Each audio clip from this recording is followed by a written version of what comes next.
tutorial. So we are going to do similar kinds of things in this tutorial, but you have a new documentation of this doctor-patient consultation project development.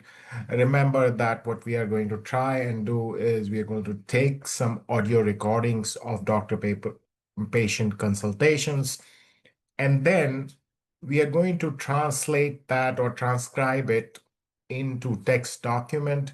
From that text document, doctors or users can gain information about what was contained in the document, what was in their consultation.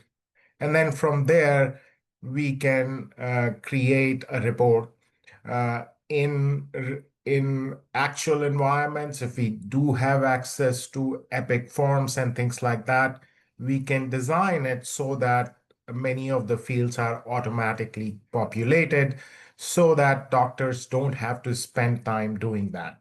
So this documentation I'm going to refer to from time to time as we go through it. So again, this is the doctor-patient consultation RAG chat assistant pipeline.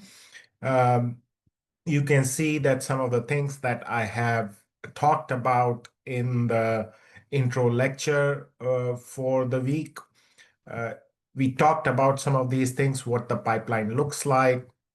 And then here is what we are going to do in Azure OpenAI. So you can look at it here in the documentation, but I'm going to just sort of give you some pointers as to how to achieve this. So let's go to our Azure Foundry. When you are in Azure Foundry, again, if you haven't done anything yet with it, go to all resources, or in any case, it's a good idea to go to all resources and see if you have a deployment or not. But if you don't have a deployment, you'll have something like this, where you'll have a hub account or a hub type of an account. And the key identifier here is that it should have IDSC 6155 listed somewhere in the subscription. So that's the important part, that we are going to create a new deployment if we are going to create one using this. I already have several deployments, so I'm going to use one of my existing ones in the interest of time. And if I click on this particular subscription, I'll come to something like this. But what I want to do is I want to see whether I have other deployments. So I can go to the left-hand side, uh, links, and click on models plus endpoints. Once I do that, I'll see several deployments that I have here. So again, if we want to deploy a model, we can just go to deploy model, say deploy base model.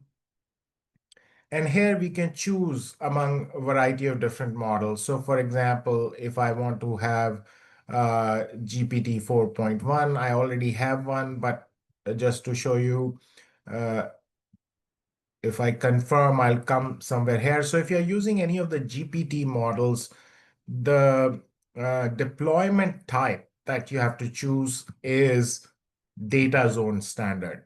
So it's kind of important to look at it. And then the other part you should look at is the AI resource. So if you drop down, there might be multiple options. Usually there'll be one for you, but you choose one. For example, for me, I can only choose this one. The other ones are kind of faded out.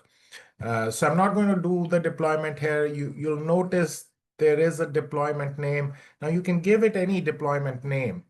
It says GPT 4.1-2, and it says that because I already have a GPT 4.1 model deployed. So I'm going to cancel this because all I want to show is how to deploy it. Once you say deploy, it should deploy it, and you should have something showing here. Now, the important thing here is, let me go back to the deploy model, because we're going to also use a transcribe model. So if we go to GPT 4.0 or 4.0's transcribe model, and try to deploy it. Now here, it's important to remember that the deployment type is no longer data zone standard. Instead, it's going to be a global standard. Okay, so here we'll have to use global standard. Again, I'm going to cancel it. So what we want to do is I'm going to just use the GPT 4.1 mini model to give the example, but the important things here are these endpoints and key. This is what we have to put in our .env file as the document shows you. So if we go down, this is the project structure. We'll come back to it. Uh, but we'll have a .env file, which is right here. So in this case, we'll have to put these API keys, Azure OpenAI endpoint, Azure API deployment, and version. So the key thing here is that when we are doing this, your Azure OpenAI key, API key is fairly easy. You just copy the key from here and paste it there. However, in case of the endpoint for the Azure OpenAI configuration is not this entire URL, but just up to Microsoft.com, right? So this is going to be the part that you're going to put in there. And then OpenAI deployment is just your model name. So in this case, the model name is GPT 4.1 mini. In my case, you could deploy whichever you want. And then API version, the best place to find the API version is actually from the code. For example, this one says model version um, like this. And however, if you go to open in Playground, this is where you can actually play around with your model. But if you look at, if you go to Playground and click on View Code, and then go to key authentication, not Enter ID authentication, but key authentication. Here, you'll see the API version, which is the more correct one that you'll put. I'm not sure that it matters a lot, but this is, again, you can go there to also get your endpoint. You can also go there to see the model deployment name. So GPT 4.1 mini, and this is the endpoint URL, okay? Uh, but API version is right here. All right, so this is for the first part, which is the Azure OpenAI configuration. But we also need to do Azure GPT transcribe configuration, and that's slightly different. In this case, close this, go back to my models and endpoints. Sometimes you have to click it twice. So if I go to GPT-4o transcribe model, you'll see that it'll give you an endpoint and the key. The key is most likely going to be the same as, but anyhow, just copy the key from here. However, in this case, what you have to do is the target URL is going to be the entire string, not just the till Microsoft.com like we did in the case of uh, the GPT 4.0 mini, 4.1 mini. But in this case, it is going to be the entire URL. So just copy it and paste it in the second line in here, right? So that's kind of important when we are creating .env. So just to kind of give you a little bit of rehash of this. So this is my.env file that I have created.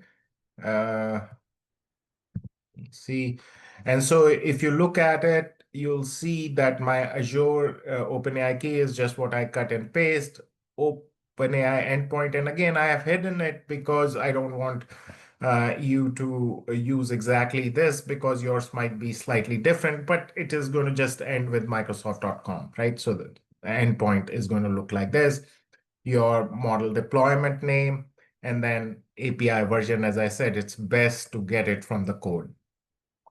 When it comes to Azure GPT transcribe configuration, as you can see, it's not just Microsoft.com, but rest of it. Again, don't use this one because yours will be different. And again, Azure API key, in my case, it's the same, but depending upon how you create the model, it might be different. Okay. So we are going to uh, go back now to creating this structure. So again, just like we did last time, we are going to open VS Code. And then in VS Code, we are going to try and create all these things. So again, first you should create folder that is called whatever you want to call it, but this is going to be the folder. And then uh, let me, I thought I had started it up, but let me start um, my VS Code. I'm going to use Anaconda in this case. So let me just wait for it to boot up. I'm going to pause the. Okay, so now I am in my VS Code environment. So I'm going to open a folder. And again, I'm going to open this uh, folder called Dr. Rag Chatbot. Here I have already created these two files, but you can you might want to create it by clicking on new file. Again, all we have to do is go back to our um to our uh, we go back to the environment. So these are all the files. So uh, it's going to uh, it's going to all sort of depend upon what we have there. But first thing we should do is we should create a Python environment. So we'll open up a shell in VS Code. And once we do that, we should be able to create an environment there. So let me go back to my So I have opened a terminal. If you haven't worked with it, you can just have control and the back hyphen, which is below the tilde mark on usually on your Windows machines. That'll open up a terminal for you, and it's a PowerShell. So what we are going to do is just going to use our uh, we're just going to use the instructions in our document and just follow those. Okay, so again, we are going to try and just follow. If you have any issues with it, there is a section in the directions at the bottom that gives you what you can do with any problem. So, for example, you can go down all the way in the documentation and you can see there are many troubleshooting type of issues that you should consult that before uh, contacting Arena or I. So we will go back to, let's go back to the steps that we were following. So first thing we are going to do is do our environmental setup. Now, if you've already done this setup in the previous case, you may not need to do that. You can use the same environment, but I'm going to create a new environment just to do things from the scratch. So we are going to go back to our VS Code, and what I'm going to just do is as listed in the direction, Python minus n vn vn. So we do that, and since I had created this earlier, uh, I'll say yes. It asks me that question, so it'll create an environment.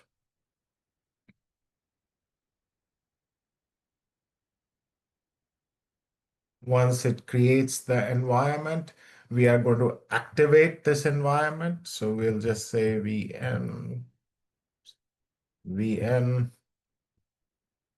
slash scripts slash activate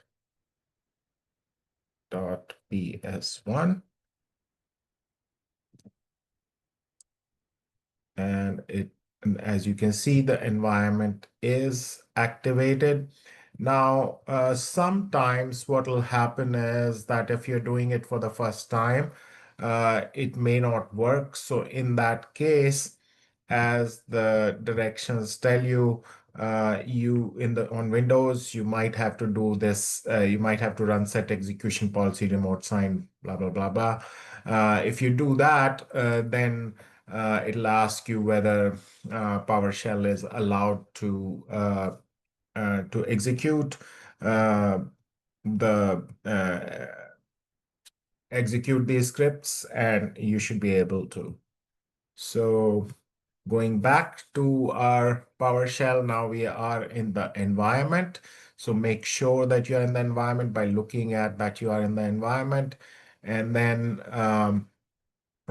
we are going to just install the dependencies. So next thing we are going to do is we're going to say pip install minus our requirements dot text. Now, if you haven't created the requirements dot text file, so I have a typo here. Let me do that, requirements.txt. Now, if you don't have the requirements.txt, so I have already created the file, you can create a new file and cut and paste it from the documentation. So again, the requirements that doc should have this, so you can just copy it and paste it there. So going back to doing this requirements file, we will now set up the requirements. So it'll take a little while it's creating. Okay. Permission denied. Let me see what the issue. Okay, so now it's installing the requirements.txt. And the issue was that since I had installed it on another um, directory, it was creating problems because there were files in the pip cache. So you can just do pip cache purge. So it'll clear the cache environment or cache files, and then you should be able to install the entire package. So again, uh, what you may need to do is just pip cache purge if you have done this earlier and have used the same environment name. this might be a problem. So we just have to resolve it by purging all those files.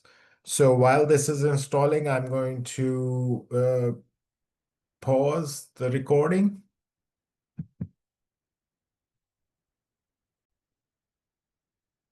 Okay, so now we have everything installed. Let me just clear this terminal window. Uh, the next step, as the document describes, is to configure your environment variables by creating a .env file. So again, I already have it created, so it's already there. But as I mentioned to you, your file should look something like this. And when again the instructions are clearly given in the document. uh, Again, going back to the document, you can see that how the .env file should look, and all the details are here. um, so in this case, whisper development maybe is the variable name, but we are passing the GPT transcribe model here. So the endpoint, as I remember, as I mentioned earlier, for the Azure OpenAI endpoint for your of whatever model you are using, either GPT 4.1, GPT 4 point mini, whatever you are using, that endpoint for that should end in this. So as you can see, in my case, this was ending with Microsoft.com, but in other cases, it might be Azure.com. So, you have to use your own endpoint that you see in your Azure AI deployment. But the Whisper development endpoint, which is this one, has to have the complete URL that you find in the URL link there, right? So once we have done all that, now we are ready to create our Python files, and we'll do that one by one. So let me copy this one. Again, we are calling it uh, transcribe.py. So going back to our environment, we will, let me actually reduce the size of terminal window here so that we can see the code a little bit. So I'm going to create a new file, call it transcribe.py,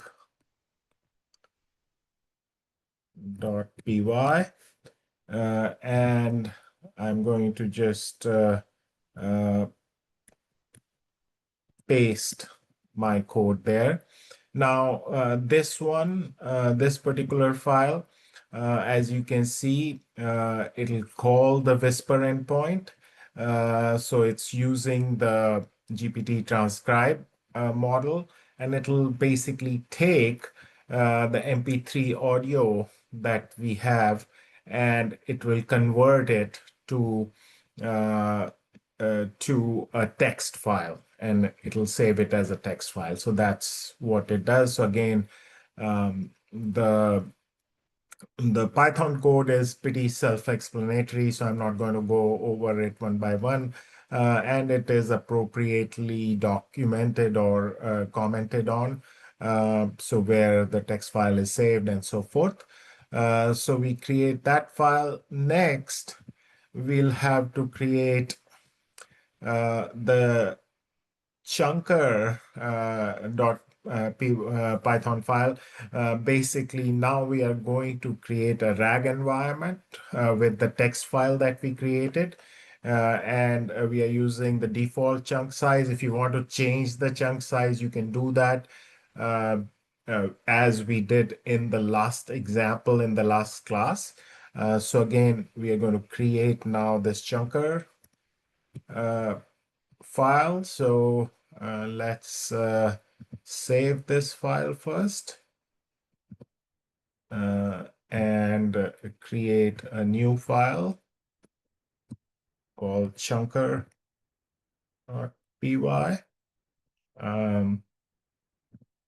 And again, just paste the code.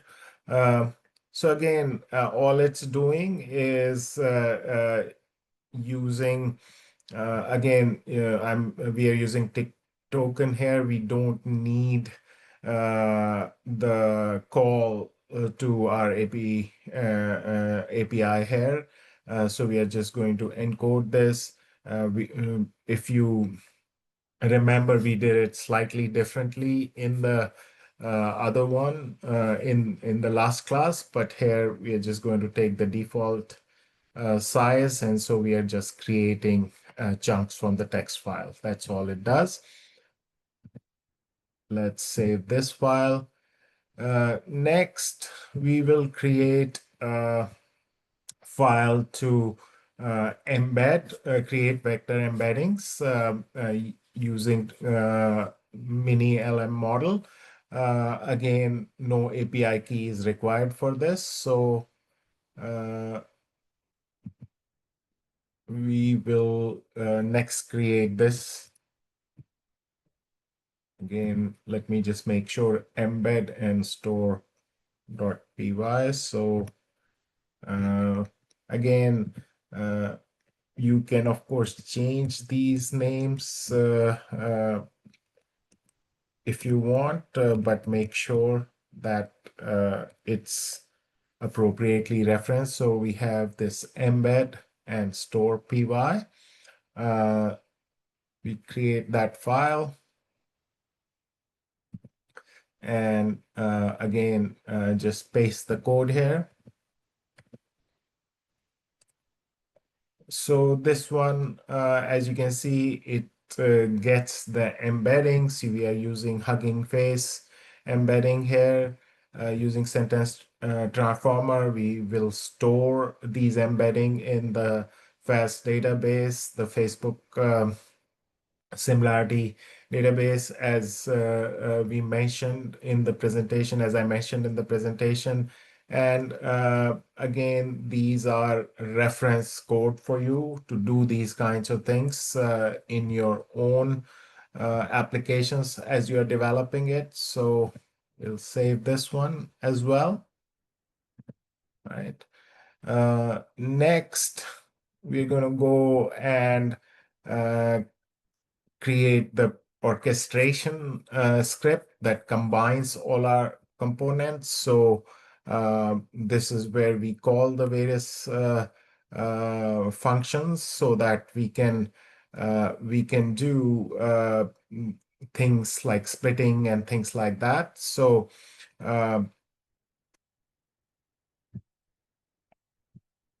and ultimately this will allow us to create our chatbot. So process transcript.py. So again, I copy the code and create a file process. Oops, what happened? Like this. So process transcript.py.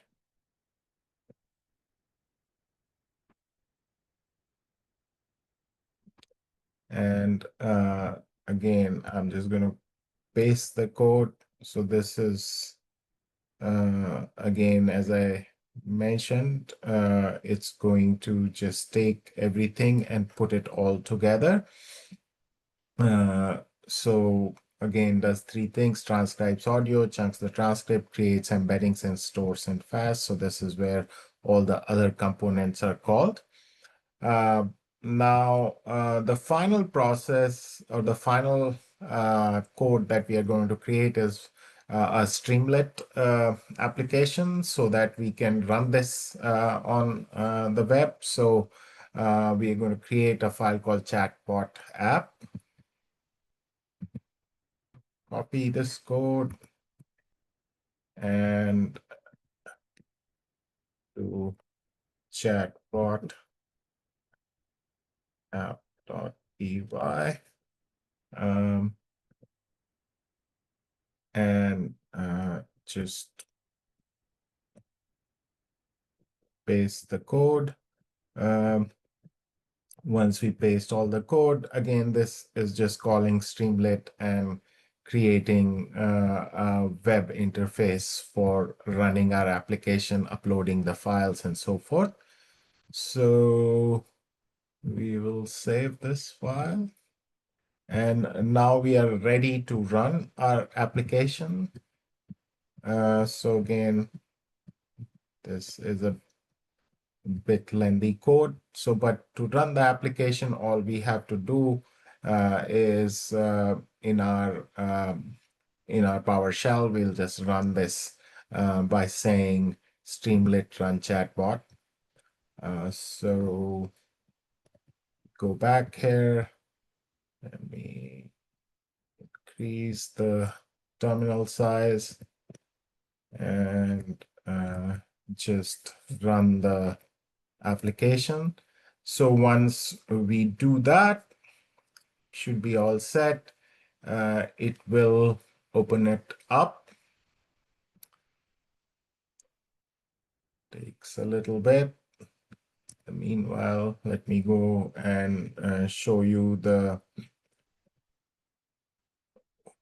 input. So in fact, we can run it using localhost or the network URL, as you can see on the local networks. So once the application is loaded, it looks something like this.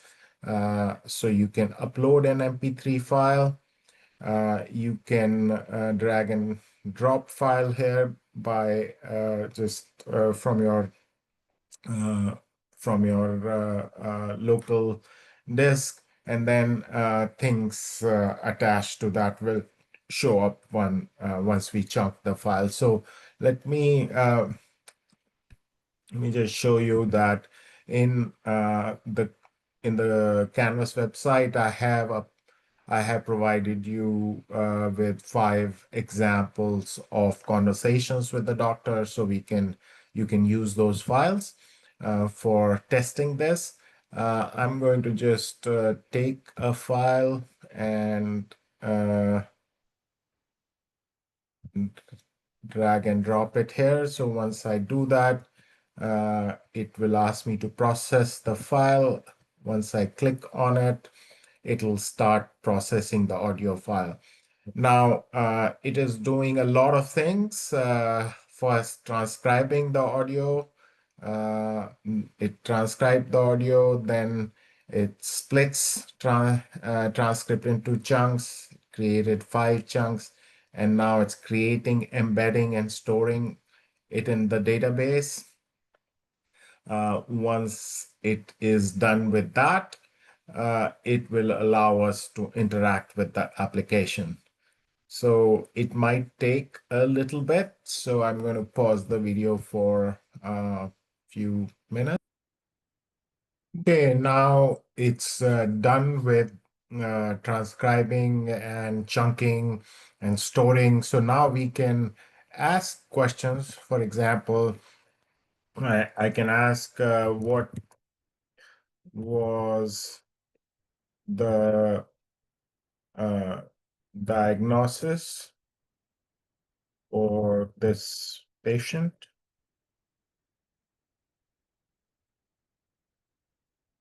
So it'll go to the database and find us the information. So in this case, it says the provider conversation does not include a definitive diagnosis for patient's chest pain. Patient describes chest pains. Further tests are needed. So we can say what tests were being suggested.